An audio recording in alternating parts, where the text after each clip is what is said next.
For more on this, we're now joined by Dr. Robert Lieber. He is the author of Power and Willpower in the American Future, Why the U.S. is Not Destined to Decline. He's also a professor of government and international affairs at Georgetown University.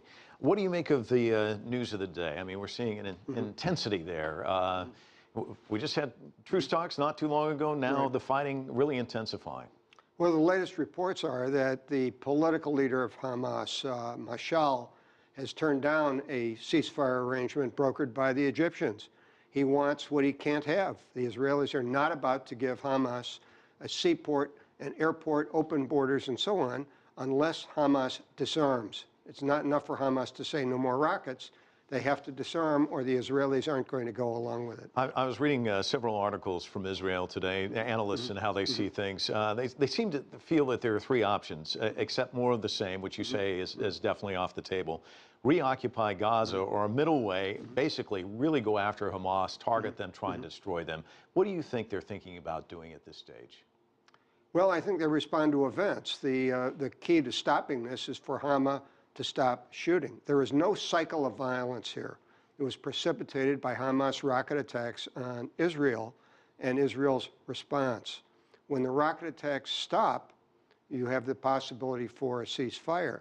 The problem is that Hamas is committed not to a two-state solution, but to a state in place of Israel. Until they give up that aim, or at least fighting to achieve that aim, there's not going to be a real ceasefire or the end of the conflict. How do you get the parties back at the table? The Egyptians are in a position to play the key role. The Egyptian regime does not like Hamas one bit. When people talk about blockade, the fact is that the Egyptians control Gaza's southern border.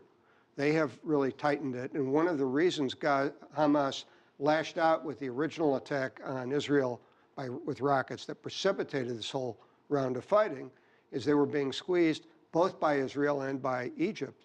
So Egypt has the ability here to help to push a ceasefire and some reduction in the conflict, but it's really up to Hamas. And unfortunately for the Palestinian population, Hamas actually welcomes the civilian casualties.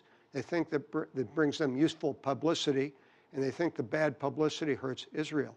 And let's talk a little bit about that, because on a public relations front, I mean, you have another funeral today of a wife and a child. That does create a certain sympathy for some of the Palestinian people in many respects. Well, the Hamas does that deliberately. In fact, their deliberate placement of rockets and tunnels and weapons and fighters in the midst of hospitals and schools and other civilian installations is a violation of the laws of war. That gets glossed over, but that's a fact. For example, the main Hamas headquarters is under the Al-Shifa hospital in bunkers and tunnels. And that's deliberate on their part. They explicitly welcome the retaliation by Israel because they know it's going to cause deaths of innocent civilians. Can the United States play more of a pivotal role in all of this? Not more than we're doing right now. It's up to the parties themselves. Outsiders really can't make peace here. And ultimately, I mean, the Palestinian Authority on the West Bank is prepared for a two-state solution.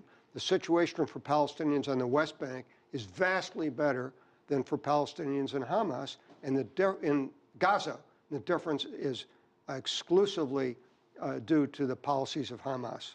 Dr. Lieber, thanks so much for coming in. Certainly appreciate it. Glad to talk with you.